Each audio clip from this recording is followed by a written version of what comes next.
And welcome back to the Cover 3 podcast here on CBS Sports. That's Tom Fornelli. That's Bud Elliott. I'm Chip Patterson. Week 7, not quite in the books. In fact, as we come to you, there are just over 4 minutes remaining, and Tennessee has the ball and is down 5 to Ole Miss. So if that game goes bananas, you are going to hear what we think as it happens. Arizona State also holding a narrow lead over Utah out there in Salt Lake City. So much to get to across the board, including some of the more recent results as we come to you live on youtube.com/cover3, where you can join us if you want to come and get in. The comment section, of course, always an eventful place at this time of night. You can find it youtube.com/cover3. And if you smash the little bell for notifications, then you will know the moment that we go live, which not only helps you out on Saturday, but is a nice reminder for the live shows on Monday at 3 p.m. Eastern time and on Thursday for our weekly locks at 11 a.m. Eastern time to get you set. There's a lot of different ways to take this. Again, we will keep monitoring the live action. Caleb Williams era off to a fine start. We've got Purdue following at Iowa. Bo Nix and Auburn starting to make an argument, which we may get to later, in terms of where the Tigers sit in the pecking order of the SEC West and also among the 2 lost teams in the country.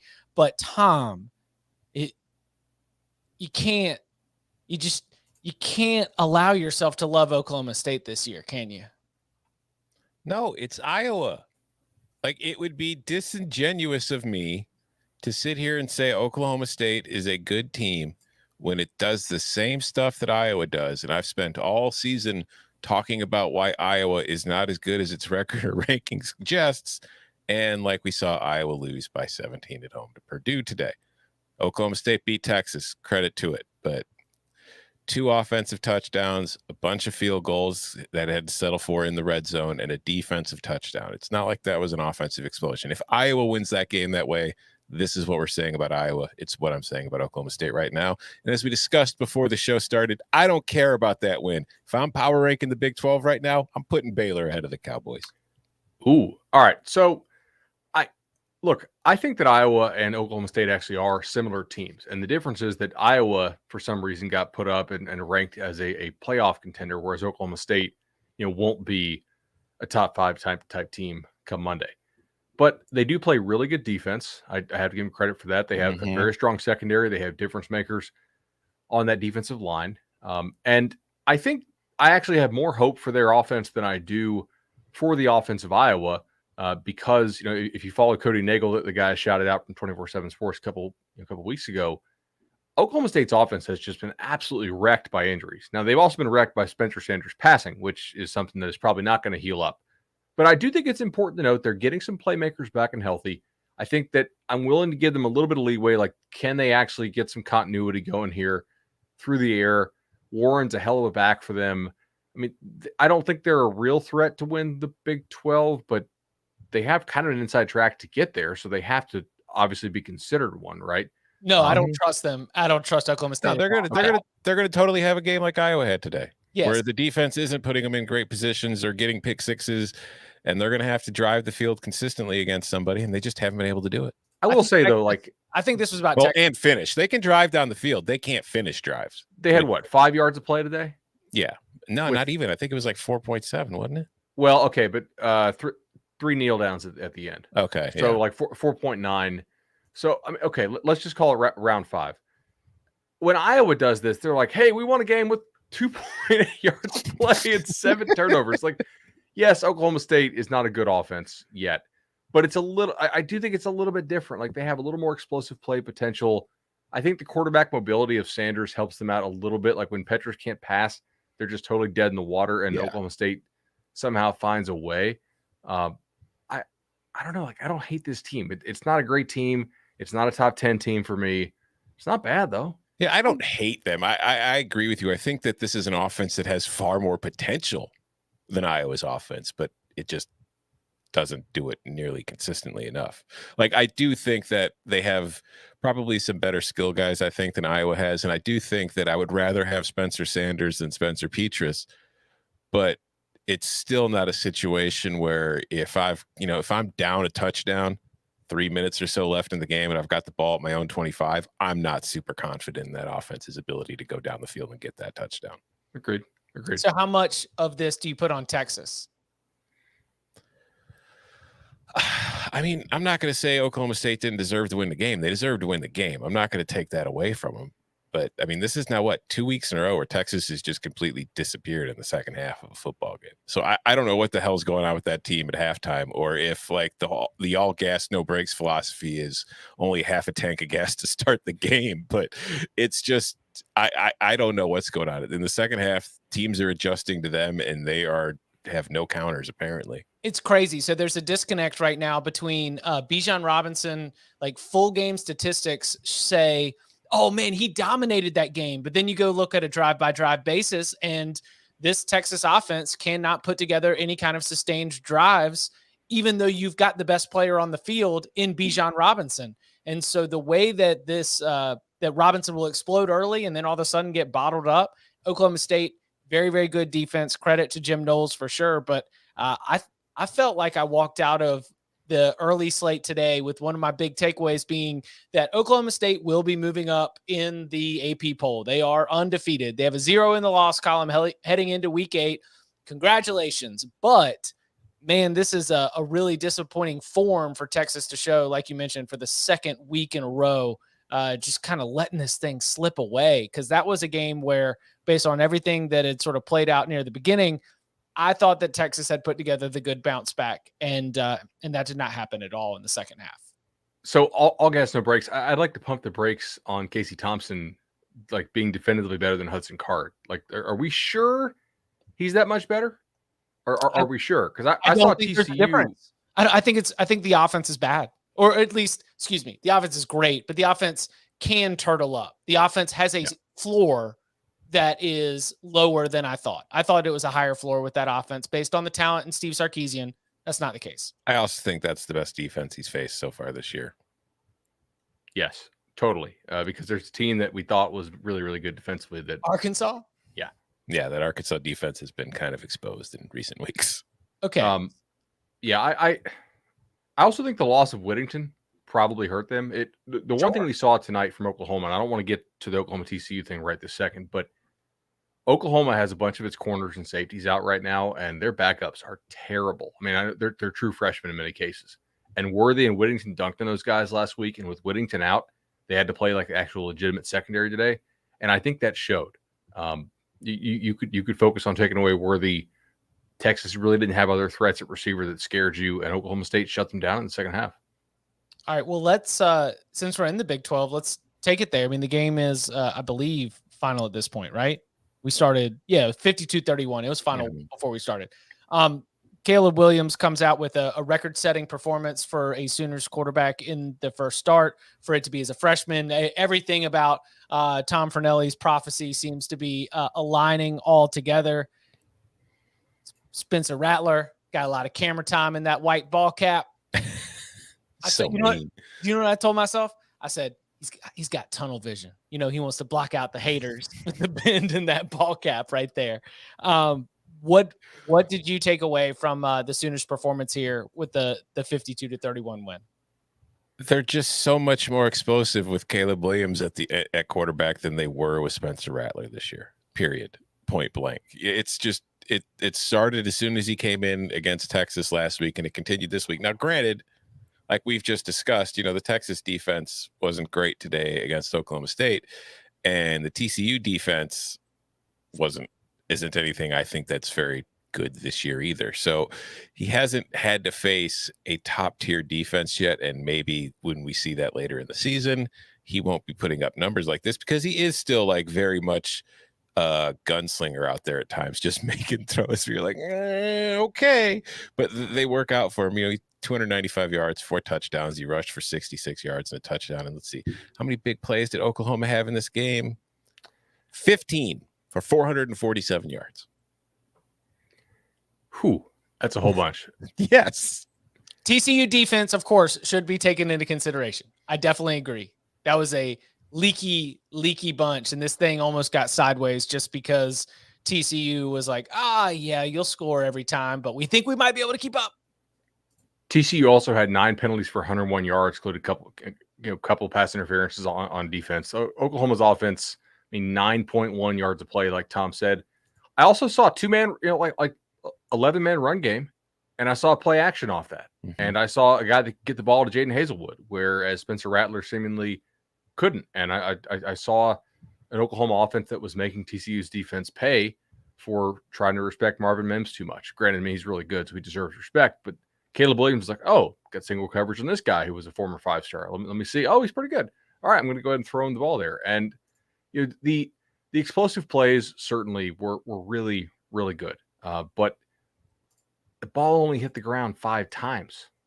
I mean, 5 incompletions out of a guy with those kind of wheels. I mean, imagine if Spencer Sanders only threw 5 incompletions. Yeah. Spencer Sanders throws 5 incompletions per drive sometimes, right? And sometimes those drives work. Rattler, right? Rattler or Sanders? No, I was talking about, like, we just got done talking about Oklahoma State, right? Yeah. Like, I mean, the ball not hitting the ground is really, really impressive. It keeps things on schedule. And you just, I don't know, you really never thought that Oklahoma was going to lose this game after seeing those first couple drives. It was just, bam. Here's some numbers for you. First of all, 55% of Oklahoma's offensive snaps were in TCU territory. But where Oklahoma won this game was first down. Like, they ran 32 plays on first down, averaged 10.3 yards per play. They ran the ball 21 times for 215 yards on first down. They completed all 11 passes they threw on first down for 114 yards. Like, they didn't need second and third down in this game. Also, should we talk about the Oklahoma defense, though? Because I do think eventually that they will get their guys back in the secondary. At least that's kind of the consensus on Twitter tonight when I was asking around. Like, they'll get Turner Yell back. They'll get, what's his name, with the concussion out. Like, they've got a couple guys out there, I think 3 starters, who they're without right now. Washington. But as of now, this secondary is problematic. I'm not concerned until November 13th. Which is who? At Baylor. They finish at Baylor, Iowa State at home, at Oklahoma State. Up next, they've got Kansas and Texas Tech. And those are wins. Yeah. That is a perfect draw for Oklahoma there, man. I mean, this is setting up for 13-0 Oklahoma in the college football playoff. Just like everybody said from, February to August, we're like, Oklahoma's going to make the playoff, but are they going to win a game? And then it felt a little patronizing. And the fact is, that's where we're going to land, just with the quarterback that Tom always told us was going to lead us to that land. Mm-hmm. That is a very difficult final 3 games. So I'm glad you brought that up. Max Duggan tonight, 20 of 30 for 336, 4 touchdowns, no picks. 183 on the ground for TCU. They did put up 519 yards on 7.7 per play. I'm a believer that Oklahoma's defense is better than it's been in a while. I really think Alex Grinch is doing a nice job there. They've actually recruited blue chips and hit on them, especially along the defensive front. But right now, this secondary is they really got to get healthy by Baylor. Chip, you're right. That's going to be tough. Yeah, no disrespect to Max Duggan, but if he's throwing for 336 like that on you and averaging 17 yards per completion, it's not a great sign for your secondary. Although, I mean, it could have just been Quentin Johnston. Yeah, I was going to say Quentin Johnston's unique. Like Baylor, you know what? Baylor, Iowa State, and Oklahoma State don't have Quentin Johnston.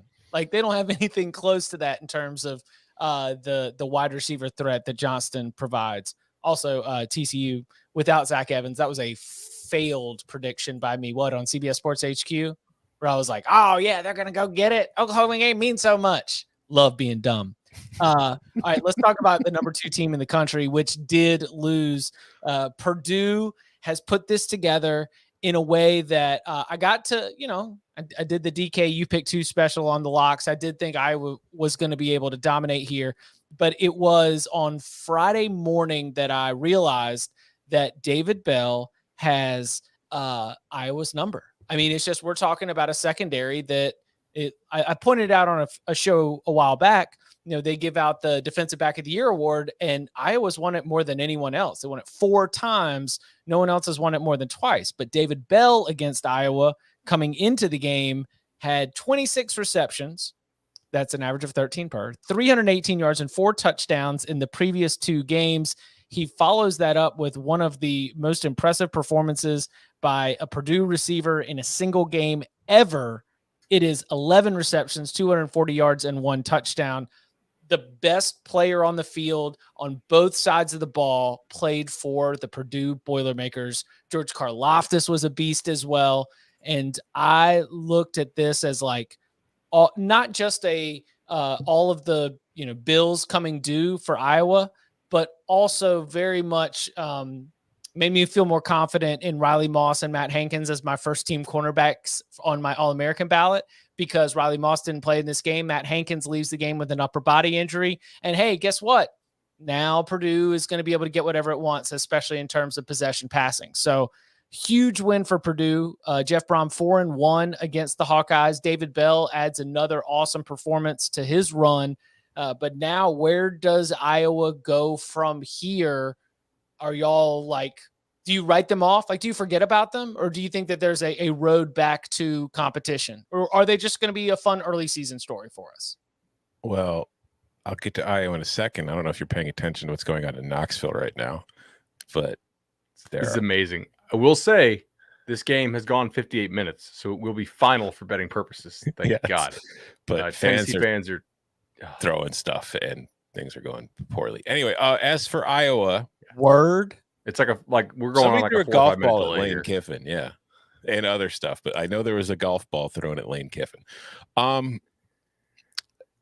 This was a game that I was never really able to wrap my head around as I was watching it. Like I'm not shocked that Iowa had a performance like this, because this is what we talked about, and this is what I talked about a couple weeks ago. It says the day that your defense isn't forcing all the turnovers and giving you short fields, can your offense do the job when you need it to score points? I mean, Iowa's offense couldn't do that job today, and its defense didn't play poorly. But at the same time, like, I've seen this Purdue team play multiple games this year, and at no point have I really been all that impressed by it, like on offense or on defense. And Purdue put up 464 yards against an Iowa defense that's been very good all season long. It was only 6 yards per play, so it's not like they were, whatever. But Aiden O'Connell, 30 for 40 for 375 yards and 2 touchdowns. And I know, like, you went going over there, Chip, David Bell was the big reason for that. He's 11 catches, 240 yards, and I tweeted about it. But look out when he gets to the NFL if he ever actually gets to play with an above-average quarterback, because he hasn't really had one in his career at college, and he's put up ridiculous numbers anyway. But it was a strange game. I feel like Iowa kind of got Iowa'd. Like, they turned the ball over 4 times, and Purdue didn't really do as much with it as it probably should have. But Purdue was in control of this game from start to finish, and I don't think this really changes my feelings about Iowa in the West, because, I mean, if you look around at the rest of the division today, Nebraska lost to Minnesota, and I guess Minnesota now technically is the only team in the division that controls its own destiny, if that ever actually means anything to you. But Wisconsin struggled to get by Army. Illinois still not very good. I still think Iowa's probably the best team in the West, so I'm not really going to change my opinion of it, because I never really looked at the Hawkeyes as a legit playoff contender, even if they had a path there in a way that it could work and they were the best team in their division. I never really thought that was likely to happen. And I think this loss, what's the question is now is, like, if Iowa wins out and gets to the Big Ten championship and then actually wins the Big Ten, would this loss to Purdue be as bad as the loss to Ohio State had to Purdue that kept Ohio State out? Would they do the same thing to Iowa, considering, it's not quite the brand Ohio State is? We've said that this is week 7, right? Yeah. We have said this same stuff about Iowa over time. This is a terrible offense with a really, really good defense, but the defense is not so good that it can overcome just what a bad offense this is. And they actually showed great improvement today in the yards per play category. I mean, guys, all the way up to 4.4 yards of play. I think Petrus is just about to turn the corner. I mean, 32 throws for 195. Now, he did have 4 picks, so if you count those as completions, then he only had 11 balls hit the turf. Not too bad there. They're going to be underdogs at Nebraska and underdogs at Wisconsin, I think. And I don't think they're going to make the Big Ten championship game. This offense is terrible. It's not any good. It was driving me nuts when Iowa's down two scores or 3 scores in the last few minutes of the game, and it's driving down the field. And obviously, at that point, your chances of winning are very low. And they're throwing. I know the defense is dictating some of it, but Spencer Petras is throwing like 7-yard ins. Like, you've got to go down the field 3 times in the next 3 minutes to even have a chance to win this game. Why are you throwing 7-yard routes? They had no That's rhythm. all they know how to do. Well, and you mentioned those yards per play, but I can tell you as somebody who got called into action for a unplanned live blog because number 2 was on the ropes. They never had the daggum ball. Iowa never had the ball. They couldn't get off the field on defense. It was like the most shocking thing to see Purdue consistently get caught in third down and convert, caught in third down and convert. And they were doing it with all kinds of like, we're going to use all 3 quarterbacks. We're going to use all these different pitches. We're going to run a quarterback option. Like we're going to keep figuring out ways to extend this drive. And it was very, very much like Iowa's lack of explosiveness came up. The bill was due.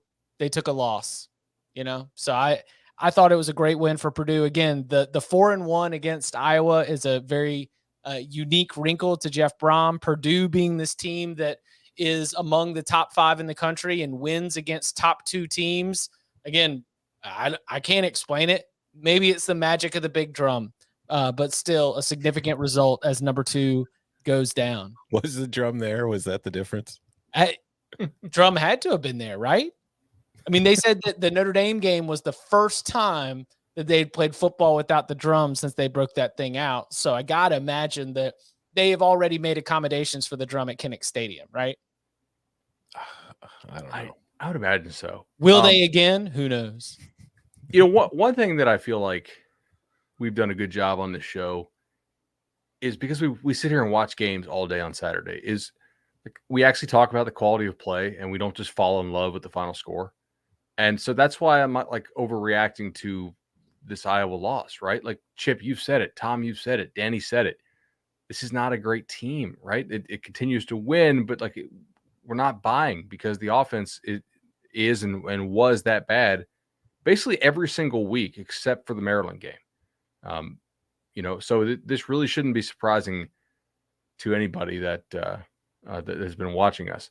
By the way, I do want to note this bottle of mustard that was thrown looks like it's like only probably half full just based on the indent on it. Mm-hmm. That's a hell of a throw to chuck a half full bottle. That would hurt like hell if you mustard. get knocked upside the head with it, man. Sure, but like think about how hard you got to throw. Do we have a delay right now? Oh yeah, it's Chip. We're going on probably 7 minutes here in this delay.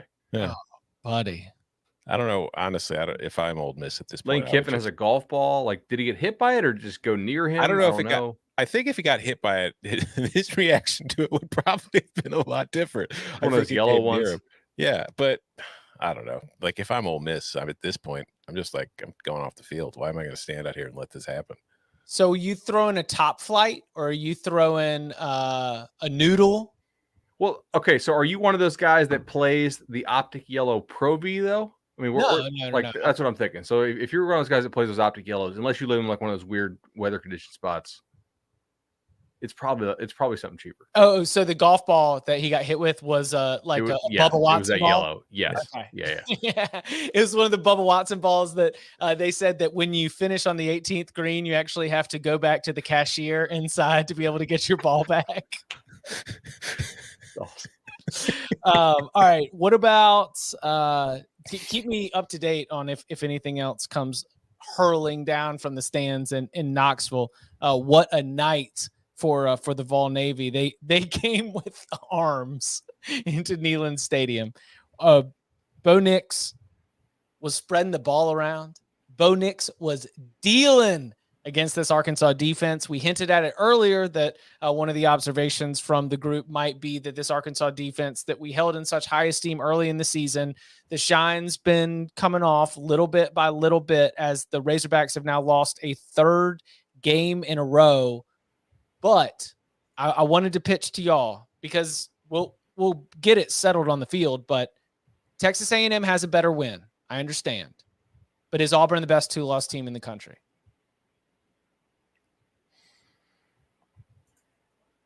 That's a good question. I'm trying to think who else has 2 losses that I need to be considering here. I'm trying to think about this. I think there's a good chance they are. So, I mean, I don't want to say their name. I wish you would have like prepped us for this question before. I got No, you. I like it's on the spot though. Okay. Iowa State. No. Okay. Let's see. It might be Auburn. I think it's Auburn versus Texas A&M in the rankings. So I'm not going to mention the C word from the ACC. That is a 2-loss team. But I mean, not Oregon State, Utah, maybe UCLA, maybe. I still think it's Auburn. Like I think that. I'd probably go that way. If we were to power rank it, I agree Texas A&M has the better win, but I thought that Auburn is just looking like a really solid football team, and Bo Nix is having a great season. I don't think that I can chalk this up to, hey, he had that one really bad throw where he was like, okay, he didn't bite on the hitch and go. But you know what? Here we go. Let's do it anyway. He's not having a great season. He's just not having a terrible season. Like, okay, fine. That is a fair adjustment. We are grading Bo Nix on a Bo Nix curve. That said, but it wasn't Tank Bigsby. It is the disconnect is it's not the Auburn team that we thought was just going to come play bully ball with Tank Bigsby and lean on its defense. Like they are finding ways to make plays through the passing game with the wide receiver room that did not impress me coming into the season. I think that is worth me at least tipping my hat and noting here in this space. Today was the best I've ever seen Bo Nix look for a full game. I think. I mean, statistically, his game against Akron earlier this year was better, but Akron, yeah. But today was the best he looked from start to finish. He threw an interception, which was a terrible standard Bo Nix. I've decided before the snap that this is where I am throwing the ball, and I am not even going to bother to look at the coverage after I get the ball to make sure I want to throw it. I'm throwing it, damn it. I don't care. And it was picked off. But granted, they probably would have. It was essentially an arm punt because they would have punted on the next play anyway. But other than that, 21-26, 292 yards, 2 touchdowns. He rushed for 42 yards. He extended drives with his legs, picked up first downs on third down. He also rushed for a touchdown to ice the game at the end. That was the most complete and promising Bo Nix performance I have ever seen. If Auburn gets that Bo Nix going forward, then Auburn is definitely the best 2-loss team in the country right now. And it might even be the second best team in the SEC West.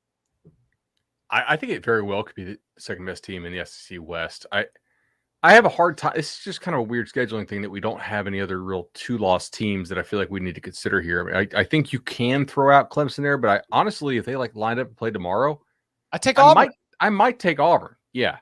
Although I do think Clemson's defense is still really damn good.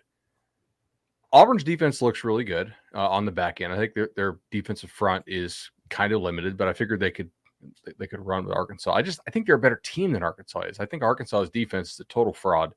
Sam Pittman managed this game today terribly. Just some real Sam Pittman lost this game for Arkansas in the first half with his ridiculous punt decisions. Just what are you doing there? Like, you think your defense is going to hold Auburn to what, 24? Give me a break. Like, you're going to probably need 35 plus to win this ball game, and you're just giving away possessions. Why? What are you doing? Like, it's great that he hired good coordinators, and it's great that he motivates his guys, but his game management today was horrendous. If that doesn't happen, we might be talking about Auburn as the best 3-loss team. Seriously, this thing kind of got away from them late with that, kind of, what was it, the turnover in the end zone for the touchdown and Nick's scramble late. It kind of the final margin. I don't know if the final margin like totally matched up with how the game was played. You know what I'm saying? But Auburn deserves credit for closing it out. Bo Nix made the plays when he had to. Arkansas made more critical mistakes. I think this is it's a pretty encouraging team. And some of the wins they have look better, right? Because LSU, obviously, today, Auburn went down to Baton Rouge and beat them. And that win looks better. In Pittman's defense, he did go for it on 4th down 3 times. Got stopped all 3 times, though. And I think once they were out of it, right? Or this was still during the first half. Yeah. But They got screwed. I mean, it was like they had one missed field goal, they had a turnover on downs in scoring position, and they had a fumble call that was definitely a fumble. definitely a Well, fumble. they're going Went the wrong way. And so it was like for it to be 14-10 at halftime, Sam Pittman goes in and says, we had these 3 scoring opportunities taken from us, and it's still a 4-point game. Arkansas was in this thing in the locker room at halftime, and Auburn, to my eyes, Auburn just beat them.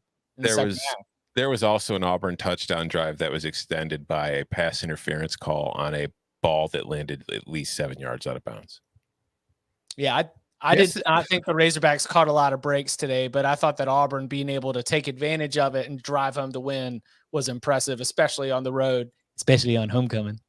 I'm trying to remember the last SEC game I watched this year that didn't involve at least 2 terrible calls. The officiating in that conference has been terrible this year.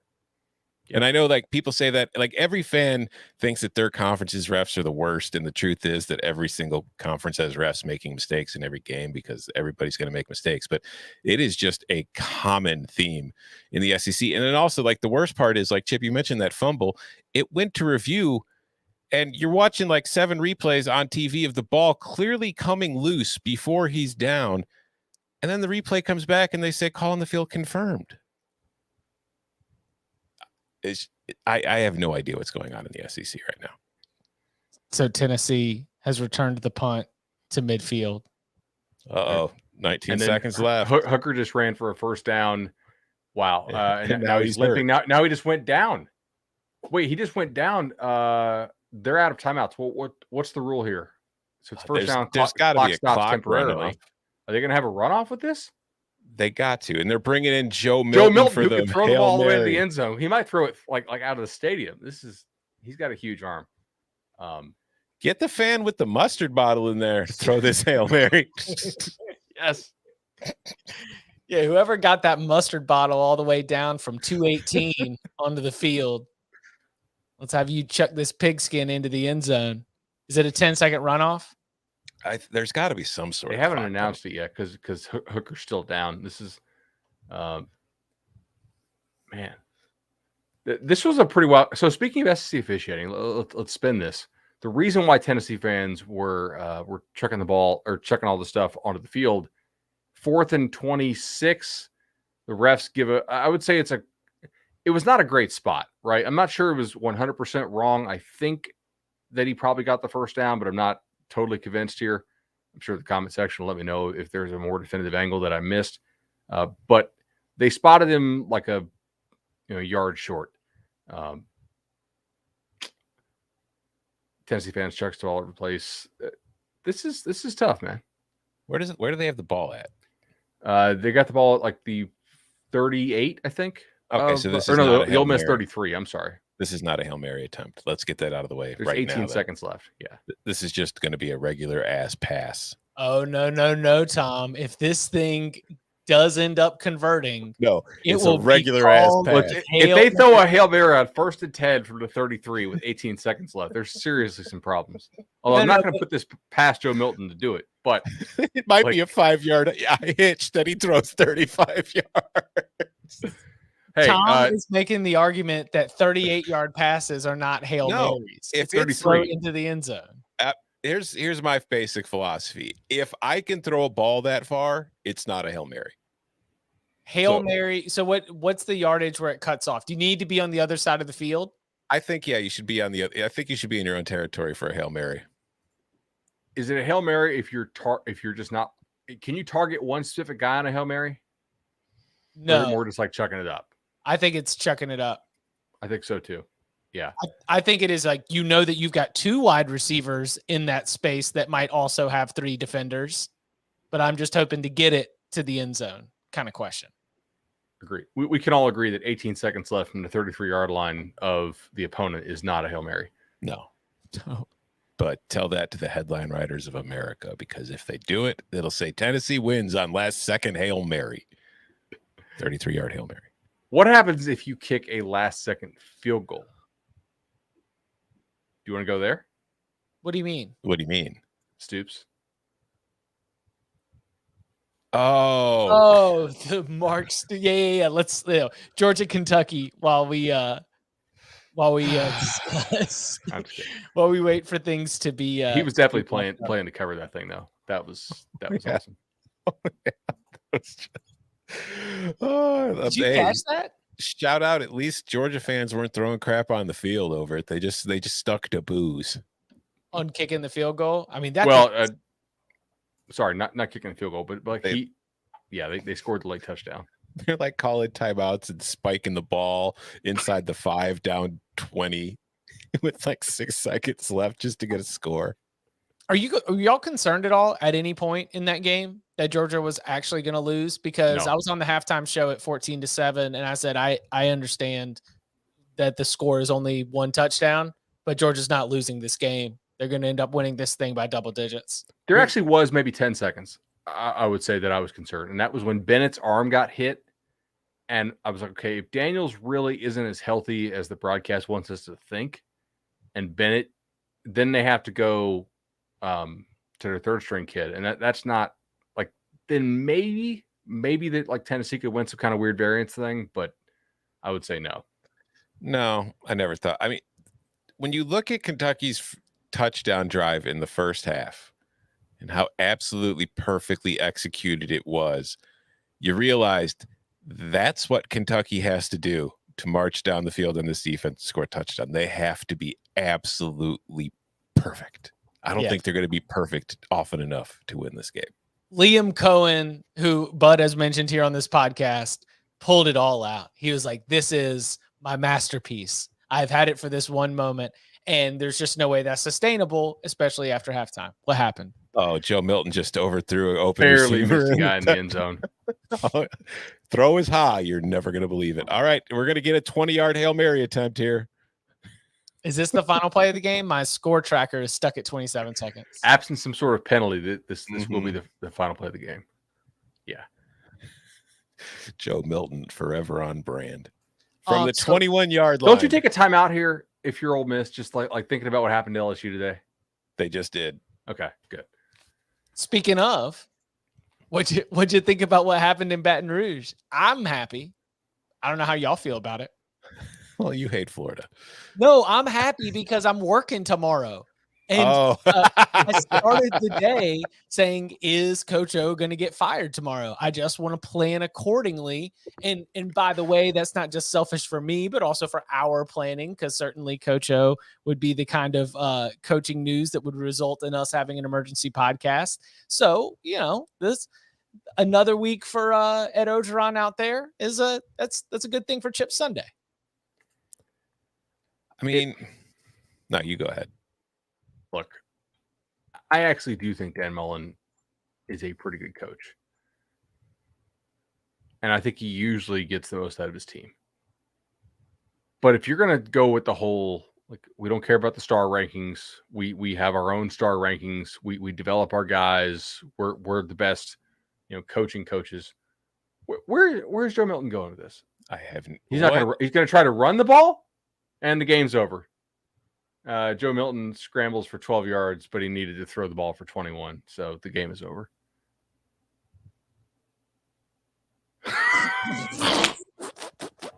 God. Oh, man. Okay.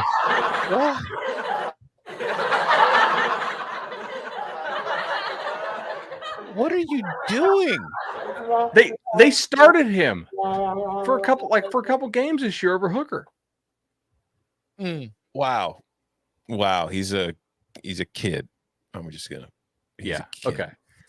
All right. So if you're gonna go back to Dan Mullen, if you're gonna go with this whole, like, we have our own star rankings thing and we develop our guys and all that stuff, and he may very well like end up with a super team here with Richardson in a year or two. You can't be losing to bad teams like that. And you can't have games where you commit 4 or 5 turnovers or however many they had, or like the Kentucky game where you commit 15 penalties and get a kick block, return for a touchdown. Think about Florida's last, 10 or so games against FBS teams. Like the way they finished out last year, very, very respectable loss to Bama. Most of the team opts out. They lose to Oklahoma in the Sugar Bowl. This year, they do thump Tennessee. They handled FAU and USF, and now they've lost to Kentucky. They lost to a bad LSU team, an LSU team that, like, roster wise, was much worse than they've been, I think, at any point this season. And they just go out there and they looked unprepared. And they looked really sloppy for the second straight road game and looked like they were not prepared to be there at all. Yeah. I mean, I only saw like the second half of this game. I didn't really pay much attention to the first half of it, but once I realized what was going on, it was like kind of deserving of attention. I tuned in, and yeah, it was, I don't know, man. Like, I can't really disagree with anything you just said. I don't think this Florida team is very good. I don't think that it has played smart football the last few weeks. I think that it's just, I don't know. There's something wrong. I think at this point, I'm just making Anthony Richardson my starter and going from there, because you're not winning the East. You're probably going to get shellacked by Georgia no matter who you start. Your playoff hopes are done. Like, just give Anthony Richardson the job and start working towards next season. That's what I'm doing if I'm Florida. Totally agree. Do you think that, all right, so I'm going to give you the rest of the schedule. You mentioned the Georgia game. The Gators will be off next week, back in action against the Dogs on October 30th. After that, South Carolina, Samford, Missouri, Florida State. Those are all wins. You know what Dan Mullen's going to do to all the haters? He's like, well, listen, guys, I don't know what you want. We won 8 games, all right? And they're going to go and win a bowl game. We won 9 games, all right? We got good stuff going here. Like, there is this wild character that has become the Florida Gators in the Dan Mullen era, where you are always going to be in the mix for being considered one of the top 3 or 4 teams in the SEC. But until losses like these start getting removed from the slate, there's not going to be the expectation that, and I'm saying this knowing that they won the SEC East just last year, but in terms of the broader pecking order, who's going to be saying that Florida is really challenging Georgia for the crown in the big pit, right? Is that a fair thing to say? Like, the big picture, that this is still the Bulldogs division, right? Yes. Yeah, it certainly is. I also wonder, I mean, they don't really have anything left to play for now. So maybe it is play for the future with AR-15. But how many guys on this team and some of the older guys aren't into it anymore? I don't know. We'll see. They usually are not out of the race this early in the year under Mullen, and we'll have to see, how hard they keep playing. If they make this many mistakes, almost any game remaining on the schedule is losable. Like, I really have a hard time seeing them lose to South Carolina. But if they come out and they commit, what, they have 6 turnovers today or 5? 4 picks? At least 4. 4, sorry. Yeah. They did not lose the fumbles. Fumble 4 luck. picks. Yeah, right. I mean, they didn't run the ball very well. 35 for 138. That's not. They didn't do anything very well today, period. I mean, they scored 42 points, and it was one of the more pathetic 42-point performances I can remember seeing. They allowed Tyrion Davis-Price to, I know one of the broadcasts today said that he set an LSU single game record for rushing yards. And I believe either broke or threatened the Florida record for most rushing yards against the Gators, which was held by Herschel Walker. That's a pretty good name to be mentioned alongside of. Did you see, speaking of that, did you see in the LSU school record books, they don't have Darius Geis's name in it anymore? No. For all his rushing records, it just says under the player's name, LSU. At least that's what I saw on Twitter today from somebody who was in the press box. Oh, from like the official game notes? Mm-hmm. I would have to check. I mean, you always should check all of those records, because you never know. You might find that awesome page in the ACC football kickoff preview where someone at the very end of inserting all the results has decided to leave their own sentiment on the duty that they had just had. That is a deep cut from like early college football blogosphere. If you know, you know. Yeah. I think it's page 147. I don't know. I'll have to go back and check it, because it was quite a moment when we all discovered that in Pinehurst. I feel like that was a Pinehurst media days right there. Anyway, Coming up on the other side, it's time to talk about a team that I think will be the new number 2 team in the country on Sunday after a very impressive performance on a national stage. Yeah, we'll talk about them Bearcats next. So Cincinnati might just keep putting up 50 burgers on everyone. And I think that where they're at is really good because they don't seem to be really relying. I mean, obviously, Jerome Ford had put up a whole bunch of yards, scored a bunch, and him for the running game is a big part of the offense. We've known that the Bearcats defense is what makes you go into all of these games with huge spreads and consider Cincinnati being able to cover them because you say, I don't know how the opposition is going to score. The defensive line is absolutely nasty. The secondary is sick. Like it is just the tough challenge for every American Athletic Conference team to do, to think, I just don't know how we're going to move the ball. But for Cincinnati to be just rolling teams up like this without Desmond Ridder as the superstar, I think is a great place for Cincinnati to be, because then you're not asking as much of Ridder, and Ridder can take you over the top with whatever he can provide. The UCF is not at all what it could have been if Dylan Gabriel was on this team right now. And I think that's an important context for the lopsided loss.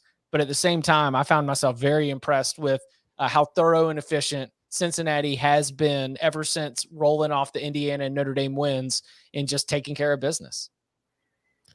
That was an ass whipping today. Like, Yeah. That was like, the score is kind of misleading because even though Cincinnati won by 35 and clearly dominated the game, they were up 35-0 before UCF ever really got anything going. So like the game was over very quickly. No, they're just a really good football team, man. Like they're a lot better than anybody else I've seen in the American for sure, which doesn't mean that they're invulnerable and they can't screw up and lose a game, because we're seeing that every single week. Teams are losing games you don't expect them to. But like, I have a hard time seeing outside of SMU who can beat this Cincinnati team. And I'm actually, to be honest, getting kind of nervous about your playoff. Yeah. Like, I'm still not convinced it's happening, but like you said before the break, Cincinnati's probably going to be at number 2 in the AP poll. And there's more of a public push for it this year, I think, than we've probably ever seen before. So we're going to get a good idea of how much like the media and the fans can influence the college football playoff selection committee. Because if they win out at this point, like, they're going to have legitimate arguments, even though that win over Indiana looks, it doesn't carry nearly as much weight even anymore, because Indiana lost again today and is now 2-4. Notre Dame, we don't know what it's going to look like. But regardless of resume, this is just a team that's playing whoever's in front of it and beating the crap out of it every week. It is. And I think they have to keep doing that, right? Like if they start playing these close games, that they could give the committee an excuse to keep them out. Like we know the committee is probably just looking for an excuse to keep them out. And to be honest, guys, I'm not even really sure that they are that much better, if at all, than last year's Cincinnati team. I actually think last year's Cincinnati team was better. I think their offensive line was better. I think the offense was just about as good and the defense was just about as good. This schedule is rough, but they are doing to it what you would expect an elite team to do, and that is just absolutely ragdoll it. I also think, for handicap purposes, not that this is a gambling show, you need to factor in, like, don't be betting second half unders with Cincy, because Cincy needs to keep the hammer down. They went and got those points against Temple late. And got that 50 spot. They went and got him, late against UCF to get that 50 spot. This could be a very different season if not for that targeting call against Indiana and the drop punt against Notre Dame. But they got both those and they cashed them in, and they've since gone on to just absolutely crush everybody else. Tulane has not looked very good. Navy, Tulsa today almost lost to USF. Speaking of USF, literally, like, USF did lose at home to Tulsa. SMU has to come there, and East Carolina just really can't score. Am I making a case for their strength of schedule to be so bad they get left out? Indiana lost again today. Like, they do need Notre Dame to hold on and keep winning ball games. If you look, I mean, listen, I'm going to get real cranky on this one, and I'm going to say eye test.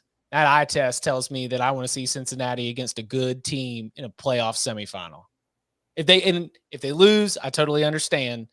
But I think that if Michigan State and Washington are going to get into the college football playoff and get a crack at it, then I would like to see Cincinnati get a crack at it. Yeah, the Cincinnati team's just as good as those Michigan State and Washington teams were. Right. I agree. And look, Georgia beat Cincinnati 24-21 in the Peach Bowl last year. We might see a rematch of those two teams, and that was a JT Daniels-led Georgia team with George Pickens in the lineup. I think that we could see a rematch of that in the college football playoffs. I love what I've seen from the Bearcats, and I wanted to make a point to say that the idea of where they start on November 2nd when the first college football playoff rankings are released is very important. But I also just think that the quality of play says that this is one of the better teams in the country. We've seen a lot of flaws, and of course, playing tougher competition is going to expose those in a bigger way. But Cincinnati is kicking ass, and it's awesome. Can we speak about somebody else kicking ass in the G5? UTSA? UTEP. Oh, guys, bowl eligible UTEP is UTEP minors. Bowl eligible. Dana Demmel is doing one hell of a job there. Man, look, obviously in that division, I think it's UTSA and UAB. But UTEP, La Tech was expected to score a lot of points in that game today. UTEP holds them to 3 points. UTEP goes and runs the ball really well. Like, that's a fun team. That's a good team, man. Those are our minors. 2-time bottom 25 champions.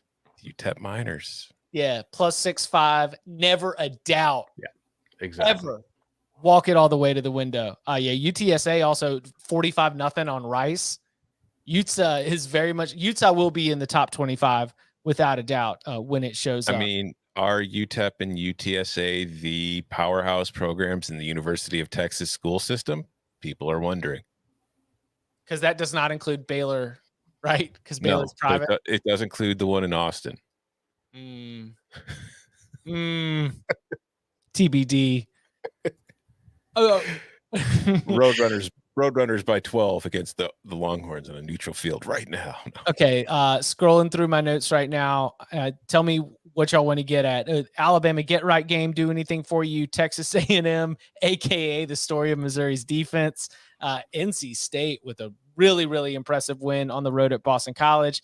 And Michigan State, man, that is a team that had to find some answers. And I think Tom mentioned it in the Slack room early, but Kenneth Walker was bottled up by Indiana off the jump. And all of a sudden, you've got to just figure out a way to make it happen. And Peyton Thorne wasn't awesome, but he was just good enough. And the Michigan State defense delivered in a huge way.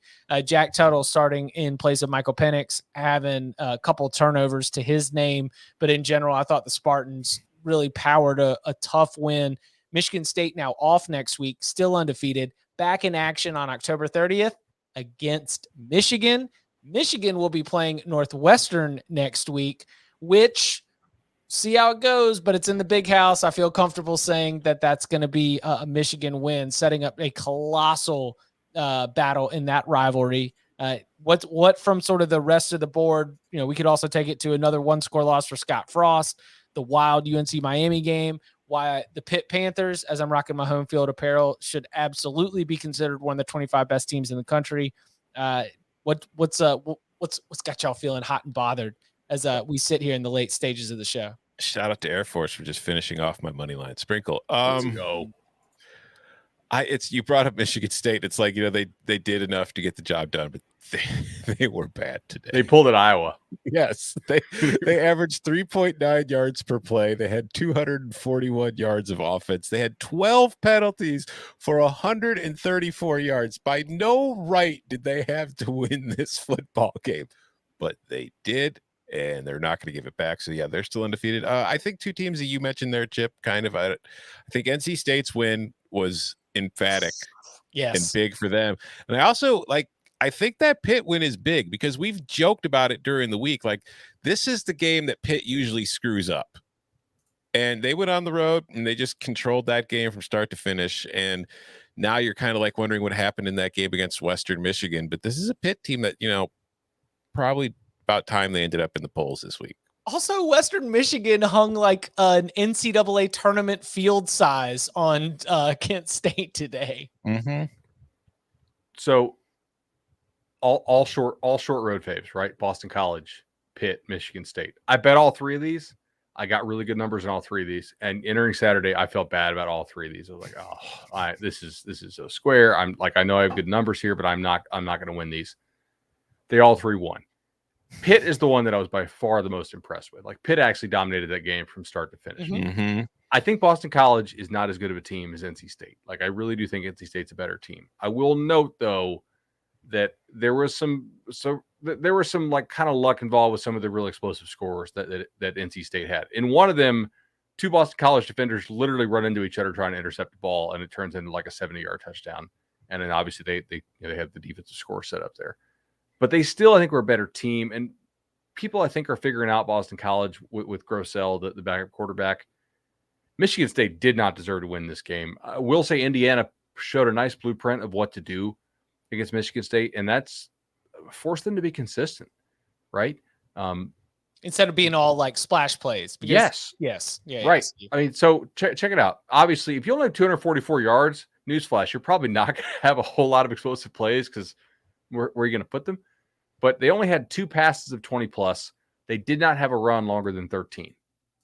So Kenneth Walker Heisman campaign is done, obviously, I think. And I mean, not that I ever really thought it was a super legit thing, but if you can force Michigan State to drive, I think they're kind of suspect. I was Mr. Michigan State on this pod, but like I'm kind of jumping off. I've seen enough of this now. It's amazing what like gap integrity and run fits can do for you against Michigan State and Kenneth Walker, because like that was the one thing like Indiana did. They were just filling the gaps and they were stringing Kenneth Walker and forcing him to get to the edge, and they were able to just kind of funnel him to the sidelines without giving up big plays. To your Pitt point, Justin Fuente, this ain't good, bro. Yeah. You had a couple big home games all in a row. Right now, we're just sitting on a couple L's. And it was supposed to be this season with Braxton Burmeister, the quarterback that you went and got from Oregon. You know, this is supposed to be the year that you say, hey, this is my offense. You know, I'm Justin Fuente. I'm the offensive guy.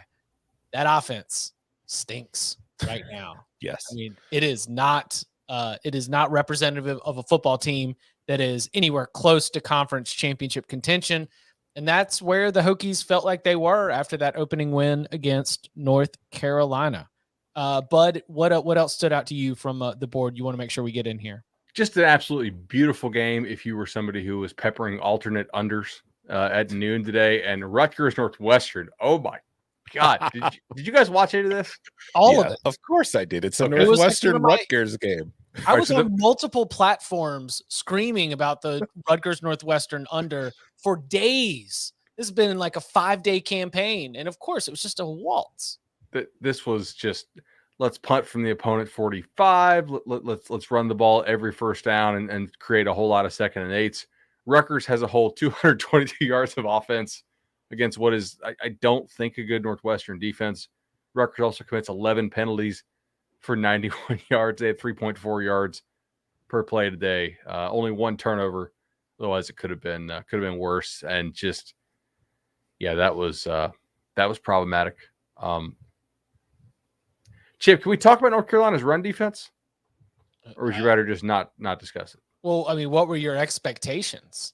I think that would be That's my fair. immediate counter. Is like, were you like, did they put up an ugly number on the spreadsheet? That's not surprising. That is within the realm of possibility for this North Carolina defense. Like the North Carolina defense's ceiling right now is middle of the pack, and its floor can be really, really, really bad. I haven't seen anything from the North Carolina defense over the whole sample size that says that's going to be how you're going to go and win ball games.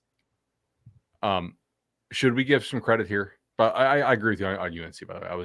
I was shocked at like how Miami was able to get back in the game, just sticking with the run, even when they were down. You saw what Jordan Travis did? Yeah, but like Tyler Van Dyke is not Jordan Travis. Jordan Travis, if he wanted to transfer and go play somewhere else, could play like power 5 receiver or running back. Like his brother's the second baseman for the Blue Jays. Like he's a very good athlete, and like Tyler Van Dyke ain't that. And Knighton and Harris are just going all nuts. And Knighton is a very talented stud. player. Yeah. So it's like the overall talent level of the front seven against Knighton. Knighton is probably the edge, right? I think, well, yeah, I would say so. But it's weird because they're not having to really defend the 11-man run game. You know what I mean? It's more of a statue back there. I don't know. They got to get that fixed. I do like the talent that Max brought in overall, but they got some holes there, I guess. Tie ball game in Salt Lake. Mm-hmm. You guys want to hit a little Pac-12 here? UCLA. Why does Cover 3 hate the Pac-12? Because it's soft. So I had late at UCLA Washington. Is that one final? That was on my UCLA won. monitor. Oh, nice. Congratulations, bud. Thank you. Winning week for me in the locks pot. Oh, nice. Boy. I said congratulations, bud, because I thought we were rooting for his Pac-12. Keeps it alive. Oh, yeah. His 10-1 ticket is still very much alive. Oregon was stinky against Cal, and I did not watch a second of Washington State Stanford. I watched quite a bit of Washington State Stanford because I had Stanford plus 1.5. Okay.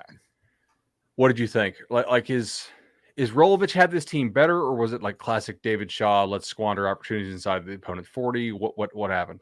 A little bit of column A and a little bit of column B. Okay. I do think Washington State is improving and playing much better now than the team. Like the team I saw the early part of the season, their first few games, I was like, you could tell all the off-field stuff with Rolovich and just all that kind of crap was really impacting that team's prep for games. They look better now. They still don't look very good, but they look better for sure. I did get to watch a lot of Cal Oregon, even though I said I was not going to. Yeah, and I don't know why I do this to myself. Like that was a terrible game overall.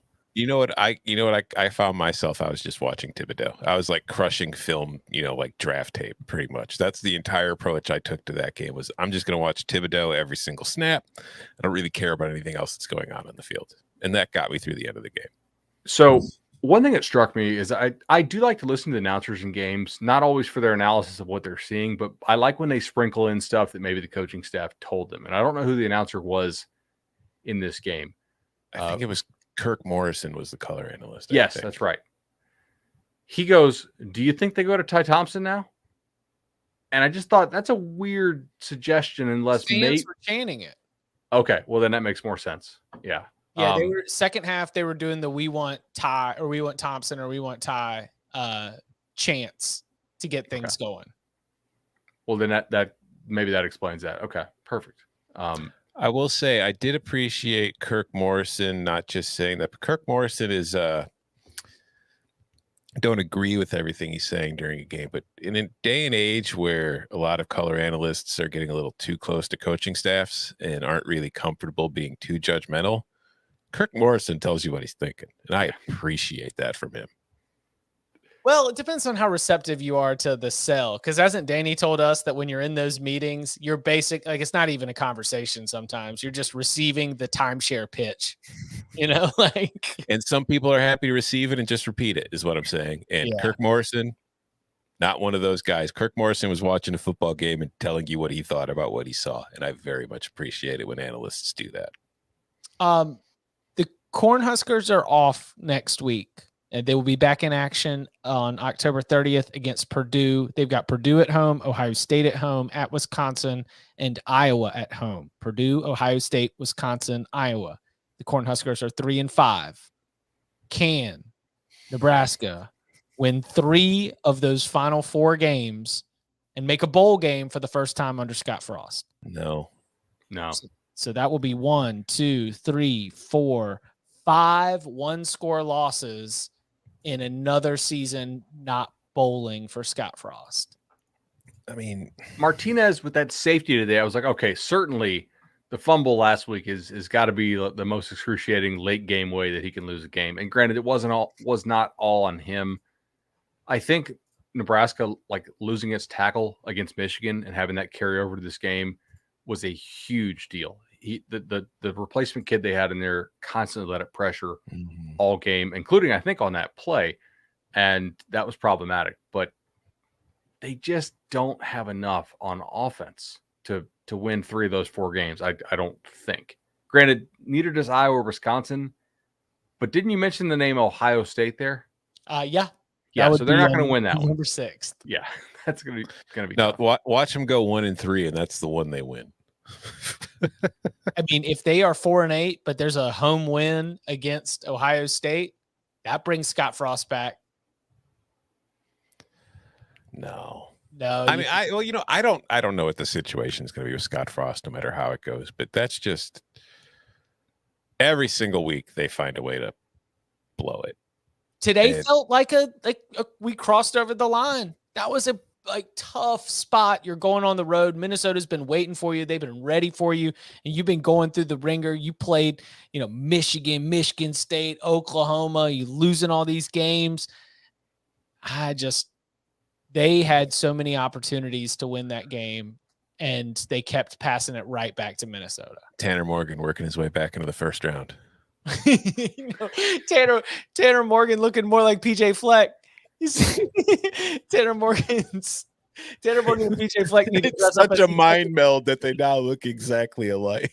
It is hard to have your yards per attempt be almost equal to your yards per completion, but that's basically what he had today. He was 20 of 24 for 209. And I didn't two get to of watch his a ton of incompletions this. were interceptions. So technically, he only threw 2 incompletions. Ball barely hits the ground, man. Chris, that's a good way to get in a rhythm, The ball never hits the ground. Chris Autry-Bell had a good performance there. All right. He did. We will be back on Monday with more of our notes from the weekend and more of the headlines coming out of the Monday availability as the college football week gets started. Turning the page from week 7 to week 8. It is the Upon Further Review episode. You can watch it live, youtube.com/cover3. Of course, subscribers, that a little bit after 4 p.m. Eastern time or so, since we tape at 3 p.m. Eastern time, you'll be able to get it. You can follow him on Twitter at Tom Fernelli. You can follow him at Bud Elliott 3. You can follow me at Chip_Patterson. Gentlemen, thank you very much. One final shout out to the Warhawks for knocking off Liberty. Amazing.